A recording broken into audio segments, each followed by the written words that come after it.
you? Good. How about yourself? I'm doing well, thank you. Let me get this other thing set up. Where is it? Oh, they changed this. Skype did an update and changed their whole thing, so I had to look for the record button.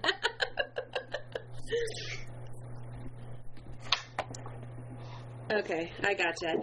How's your day been so far? Good. My last interview today. Oh, is it? Nice. Yeah. Kept the best for last, I guess, huh? Of course. Absolutely.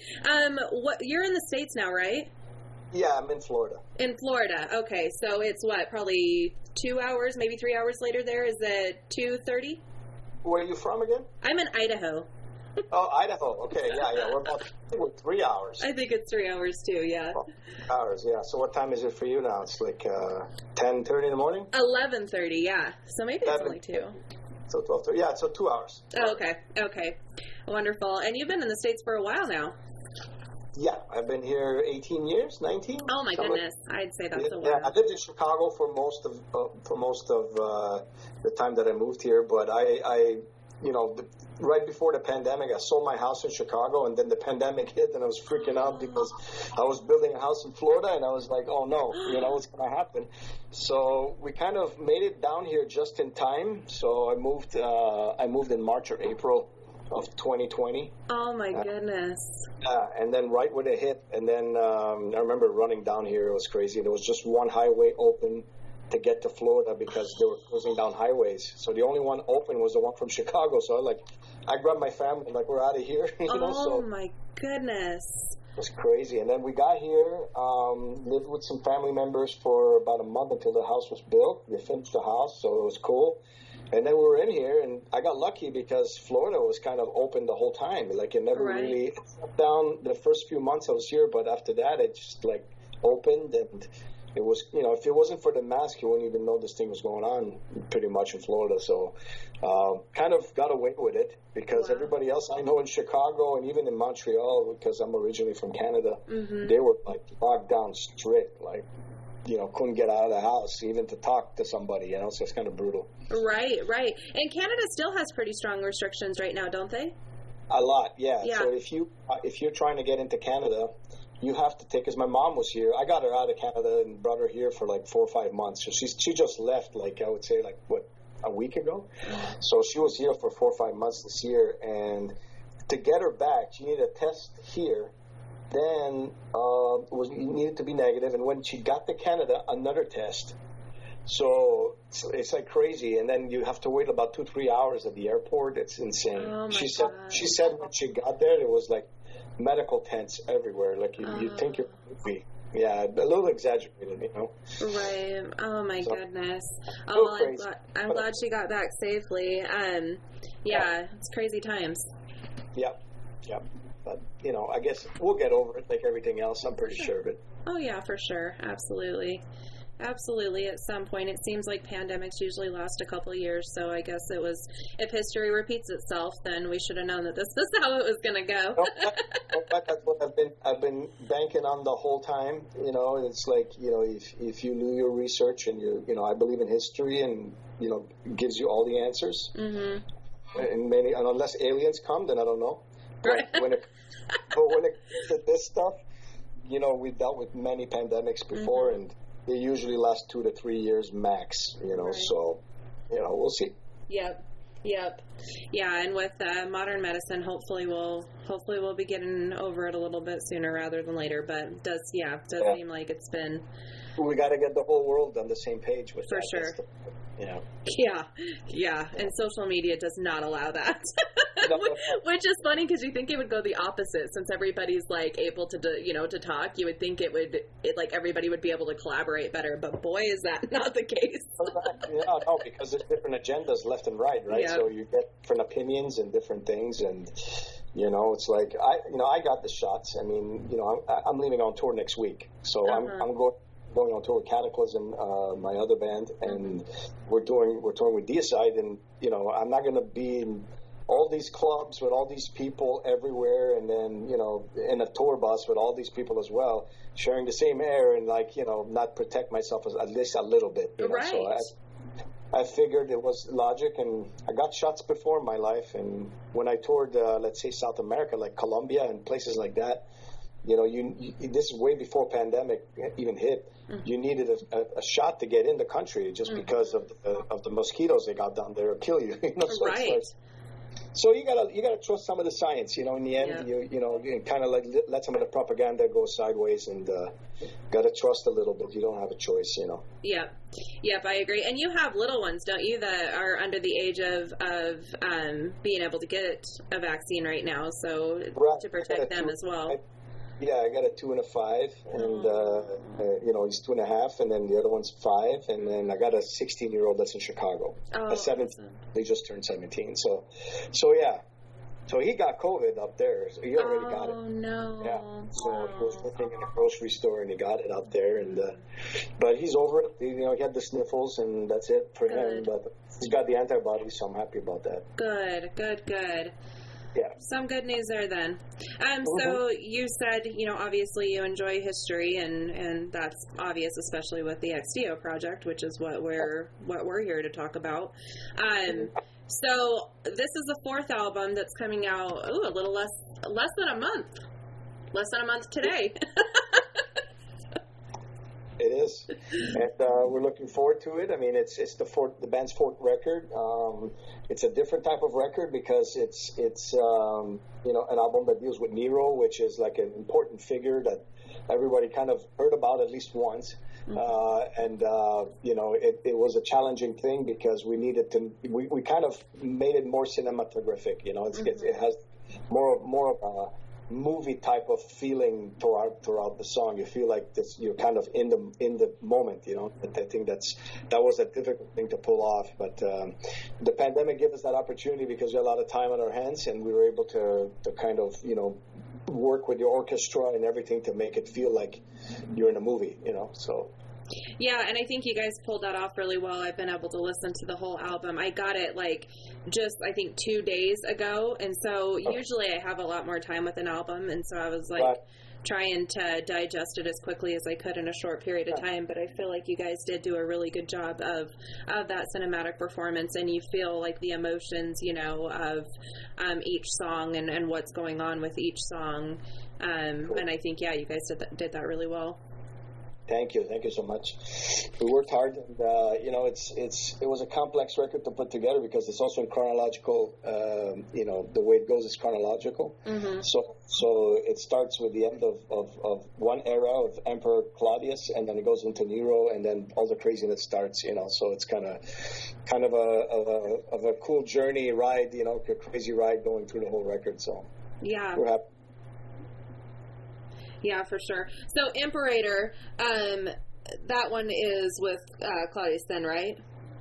No, Imperator is the first song introducing Nero. Okay, that makes more sense. Yeah, that's the first song introducing him. Claudius, Fall of Claudius is the end of the era that starts the record, you know. Okay. So then he comes in. That's the first song that we introduced. It. That's why that was the first single. You know. And that makes sense with the name of the song, anyways. Yeah. I was thinking it was just a continuation because I watched the video and I was like, okay, well, it seems like that would be Nero, but is that like the continuation of the Fall of Claudius? And so, thank you for clarifying that for me. Yeah, it's the bloody banquet. Yes, my goodness, it was intense and very you know, perfect for the Roman story that you guys are you know, portraying. Yeah, for sure. And I mean, you know, he was a musician in his head. He was like, he wanted to be an artist. So he hated the Senate, you know, he hated government. He hated all of those guys because he thought they were all super greedy and to themselves. And so there's a lot of stuff like that. It's actually based on a true story, you know, so it's, you know, I mean, I'm not sure if you chopped the guy's face off like that, but. Probably. I kind of exaggerated a few things, but he took his revenge on thing. I know that he invited a bunch of them to a dinner, and then he got a lot of them eliminated like that, or a lot of them fearing for their lives. So because they didn't like him, the fact that he was an artist, wanted to be an artist. They didn't accept that in Rome at that time. They saw him as like, that's for slaves. We don't do stuff like this when you're in the Roman Senate. You should be out there conquering land. Like so he was like, I don't want to do that, and that's the whole story about it, which is cool. It's kind of like a different type of idea, because he was placed there. He didn't want to be emperor, so right. Well, and there's a lot of parallels with that story too, especially with you being an artist, and just with trying to deal even with the politics of music. I mean, outside of like the government, Yeah, of course, of course, and it's look, a lot of things are parallel to today, also in everything. You know what I mean? It's like we have a lot of guys that were also actors that became presidents. Right. So we have a lot of different things that happen in our society that are very similar to Roman times. So it's kind of like, that's why I always go back to history to get educated on on seeing where the human greed and things come from, and how sometimes the storyline repeats itself. So it's kind of see if we learned anything. Most likely we did not. Right. Spoiler alert, we did not. Right. So with the world being the way that it is right now, and people being pretty opinionated, and it being a hot topic just in general with politics, does it ever make you nervous to put out these XDO albums that have to do with history, even though it's not obviously the same history, but because of the parallels? Do you ever get nervous that people are going to respond poorly? I'm not nervous about it, but I mean, I do understand that we're in a very delicate, environment at the moment, and it's like you can't really say anything about history because it's going to be either racist or this or that, or you're going to be a tyrant, or we're dealing with weird situations, but you can't erase who you are. I mean, we have a history. It's like to say to erase all of it it's to me really wrong, because once you do that, we're living in a digital world. You imagine, eliminating all the books and all the history, and then people can just invent whatever history they want. Right. So it's to fit whatever agenda is going on, and I'm not for that. So I would never bow to that. And to me, it's like we have a history for every nation. We have a history for everything around the world, and I think we should learn from it. And there's a lot of things that we can learn to better ourselves in the future. So I like I said, like you said before about the pandemic, if we didn't know that this ever happened before and now it happened, they could say it's the first time ever, and we've never dealt with this in the world before, and now you have to do this because this is the only way. Well, we know that that's not the truth, because we dealt with this before, right? They were wearing masks, they were protecting themselves too. Everybody researched it, and that's the truth, right? Right. So to me, it's I'm a storyteller. So what I'm doing is I love metal and I love history, and I think those two things go together, especially with the Roman Empire. Like at Nero, for example, he coined the term Antichrist. So let me give you another history, lesson, if you didn't know this. I didn't. So basically, he coined the term Antichrist because he was persecuting Christians in that time. Right, because they were seen as a cult in the beginning, and the whole story about all that. And he was persecuting them because they weren't affiliating themselves with the Roman way, blah blah blah. So they labeled him the Antichrist. And the other thing is, and we use that term a lot in metal, a lot, and then and then the upside down crosses you see everywhere. So the upside down cross symbol reflects rebellion, and that's because when he was persecuting them and putting them on the cross, a lot of them said they didn't want to die like Jesus, so he put them upside down and crucified them upside down, right? So that was their way of rebelling against Nero and like the empire or whatever. So basically, that's another symbol of metal, right? So people wouldn't know that if it wasn't for the Romans. Right.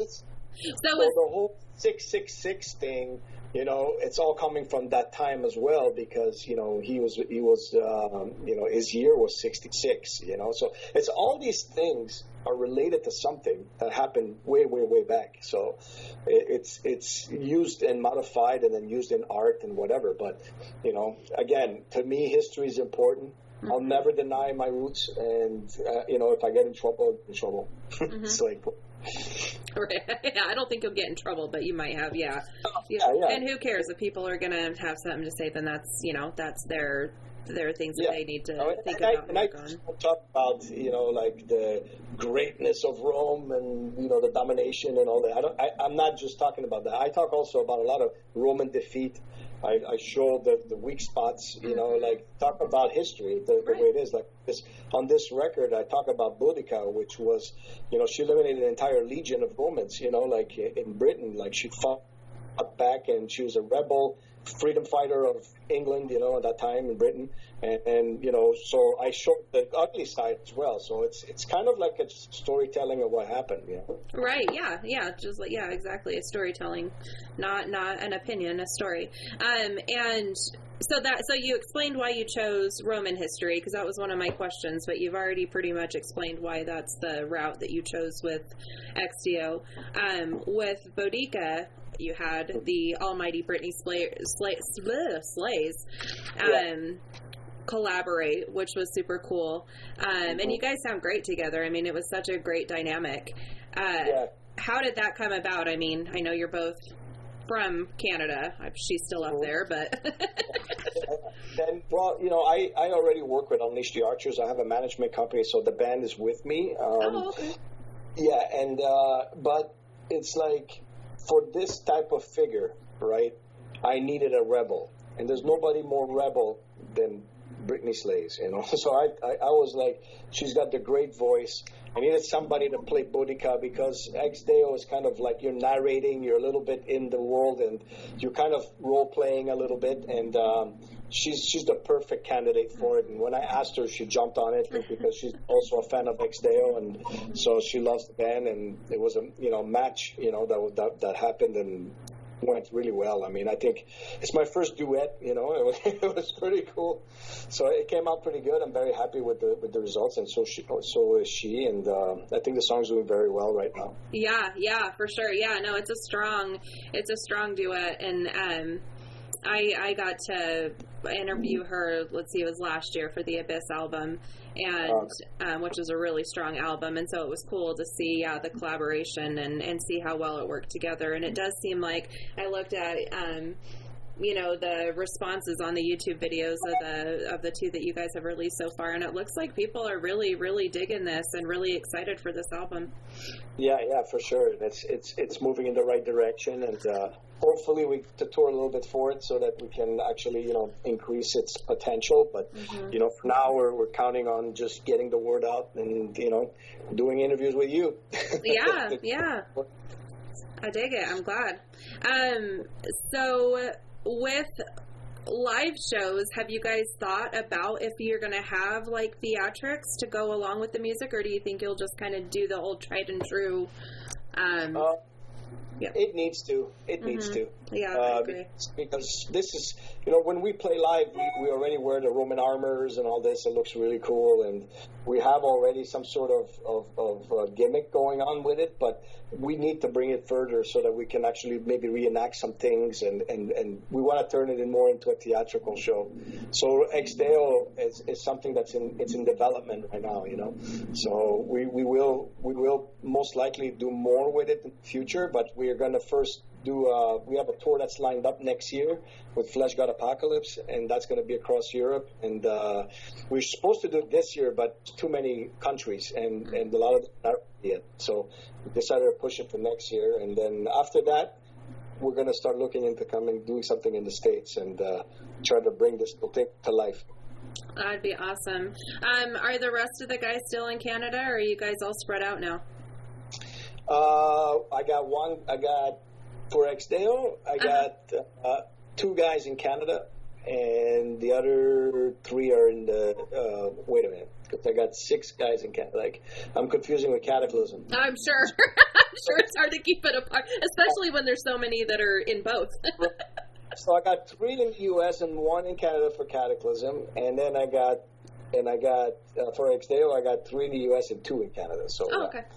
Yeah, one of them is in Holland, the orchestra, but he doesn't tour with us too much because he's in Kataklysm, so they're super busy with that stuff as well. So so touring wise, yeah, we're still scattered. Even in the States.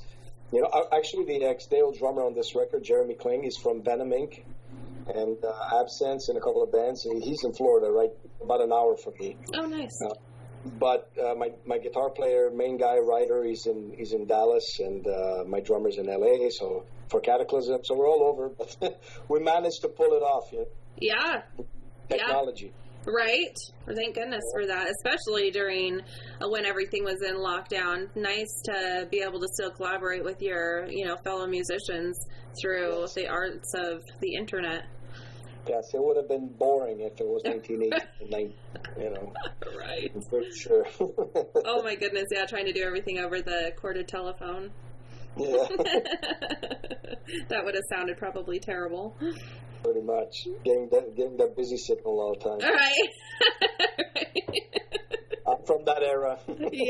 Yeah, trying to party line in some of the other musicians, and it'd be like the old school Zoom without the video. When I first started this, the internet was a fax machine, so it's a long time ago. Yeah. Technology changed really, really quick in a short period of time. Yeah. So, what's that? It's the aliens. Right, exactly. They came in and kind of helped and kind of messed things up. They forgot that we were human. We like to mess things up ourselves. What do you feel like is the biggest obstacle with Exdeo as opposed to Kataklysm? It requires much more time, and it requires much more.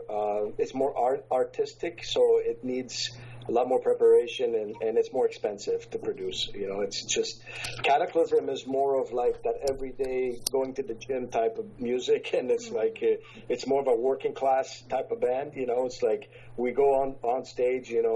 We wear a t-shirt and we're rocking out. It's a different world, right? Right. Beer in hand and good times. This is more like role playing. You're getting into like history, so you have to kind of portray this entire classical thing, and so it's much more expensive and it's much more time consuming than Kataklysm. But I think it can be rewarding if we do it right. Yeah. No, I agree, and it sounds like you guys already are on your way to figuring out exactly what that's going to look like with doing it right. I mean.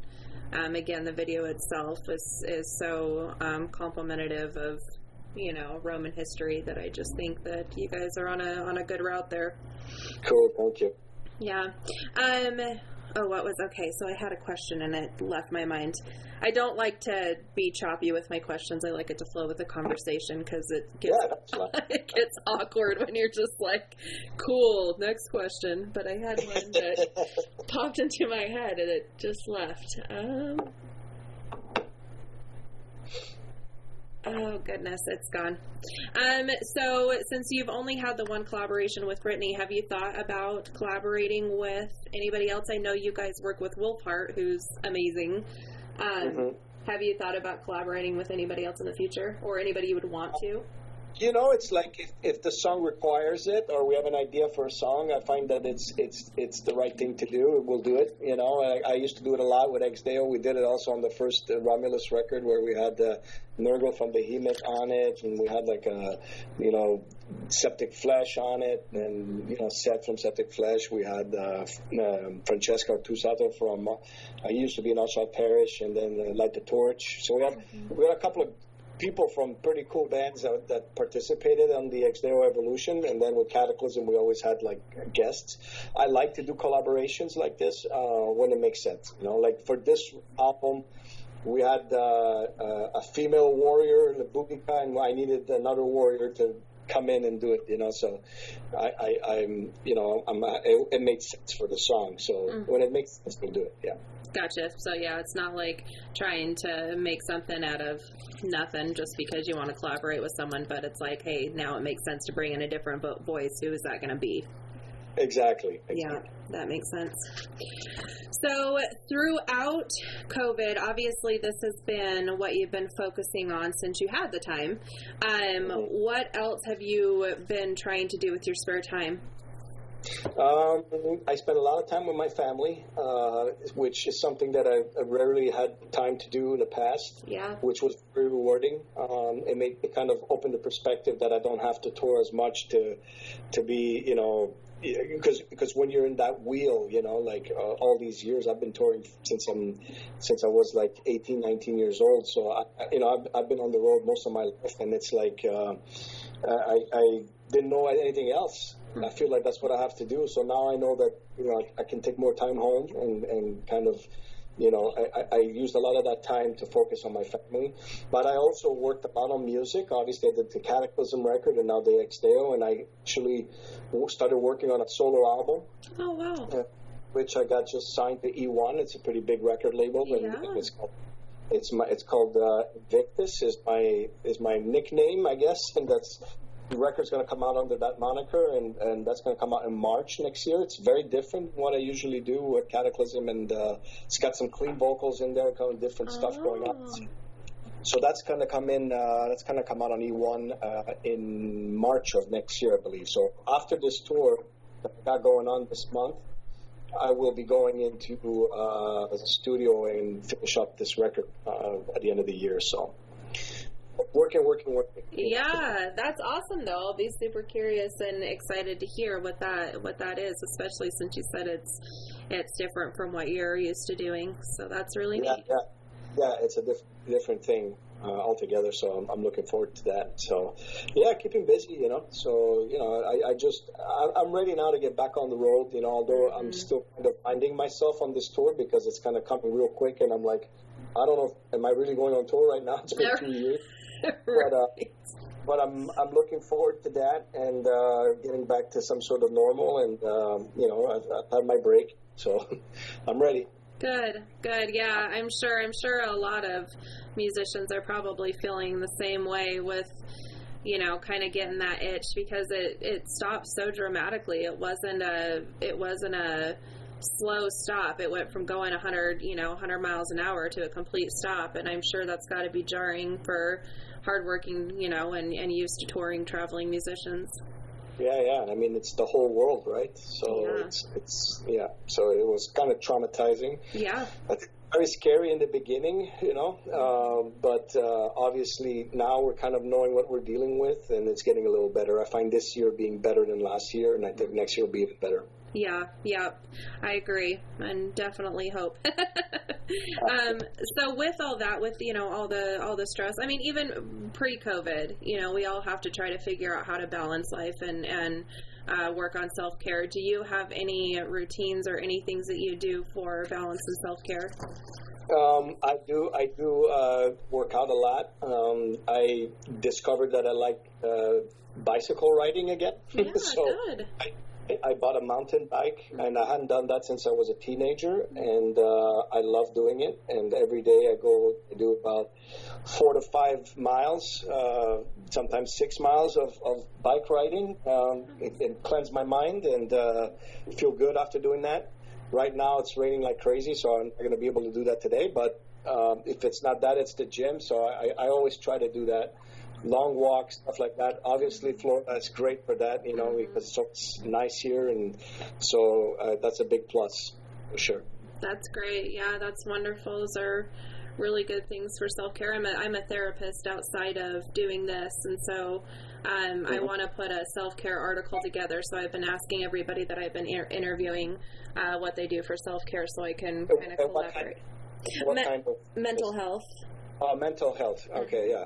Well, I did struggle. I did struggle a little bit. Let's say even before pre-pandemic with this, with stuff, because I'm a guy that adds a lot of things on top of each other, and so I was a little overwhelmed. So the break helped me a lot. kind of, identifying the things and not feeling, like I said before, that I needed to always be producing. Although I'm still doing that, I'm kind of doing it more in a controlled way now. And so that's been a good thing. But I do think that it's important that a lot of people are going to be a little damaged from this entire thing experience.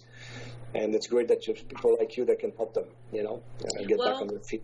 Music does the same thing. I mean, music is another form of therapy. So I can definitely say the same thing to you. I think it's my therapist.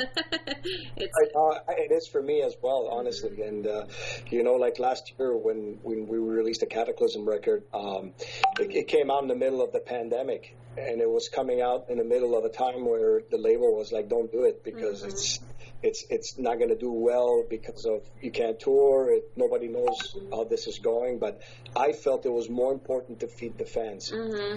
Because they were home freaking out. I said, let me get their minds off something, and I'm going to release my music. And it really did well, regardless.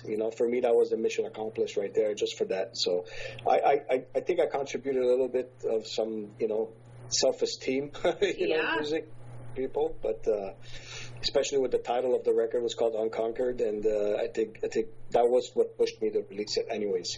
So.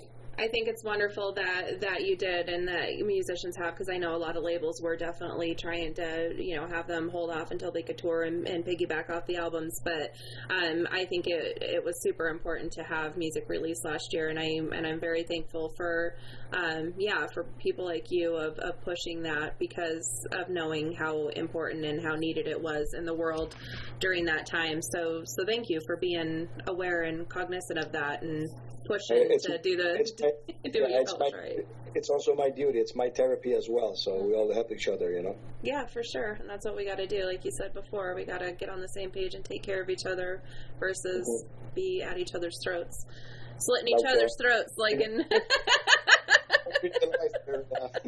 It came full circle. I don't want to take too much of your time, so I'll ask you one more question. So with having to kind of come to an immediate halt for such a long period of time, and this being, a large part of your, not necessarily your income, I don't know if you do anything outside of this, but I know that you're a very hardworking musician. So how can people best support Exdeo and Kataklysm during these times? We had built our stores online. That was doing very well. People have been very supportive on that. It's like, for me, it's just like, look, if it helps you, it helps us in the sense that if you stream the songs, we'll get something out of it. If you buy the records directly from us, we'll get something out of it. So that keeps us afloat. And, in the end, it's like, you rub my back, I rub yours, in the end. Yeah. That's the way it is, and that's the way the world works. And for us, the best way is to go on our websites, and if you like something, you buy it, and we'll make sure you always get the right treatment. And that's pretty much it. Hopefully we can get to see people on the live front very soon and put all this behind us. Yeah, I agree. Have you guys thought about, sorry, I'm going to ask you another one. Have you guys thought about doing one of the live, like the online live shows? I know there's some bands that are like, absolutely not, it's so awkward, and other bands that are like, why not? Yeah. I mean, I have a lot of bands. I have management, so I take care of a lot of bands in the music business. So and so I'm very involved with that stuff. So a lot of my bands did the streams, and we organized them for those. For Kataklysm, it wasn't something I wanted to do. I wanted to wait it out. So if everything goes back to normal, we will be touring again, which we're going to start next week. So we're good. But if not, it's something that I would consider maybe one time. But it's not something I would keep doing. Well, yeah. For sure. Sorry. The experience is not the same. Right. Maybe I'm too old school maybe for that. No, it's definitely not the same. I don't think anybody would argue that at all. It's definitely not the same. It's still cool to be able to have a different kind of experience, especially during these times. But yeah, of course it's not. You don't have the energy. You're not in the same, building with other people that have that same energy that you're, bouncing off of you, and just being able to have that live experience. Of course, there's nothing that's going to beat that. And it's important. It's important to me, because that's the way I grew up on it, and I think that I prefer just keep doing it that way if possible. Yeah. Yeah, makes sense. Awesome. Well, thank you so much for your time. I really appreciate it. I hope that the rest of your day is nice since you are done with the interviews for the day and you can go and enjoy the rest of the day with your family. Thank you so much, and you too. Appreciate your time and help, and you putting the word out there for everybody. So thank you. Yeah, absolutely. It's my pleasure. I enjoy doing this. All right. Well, I'll talk to you soon. All right. Sounds good. Have a great day. You too. Bye-bye. Bye.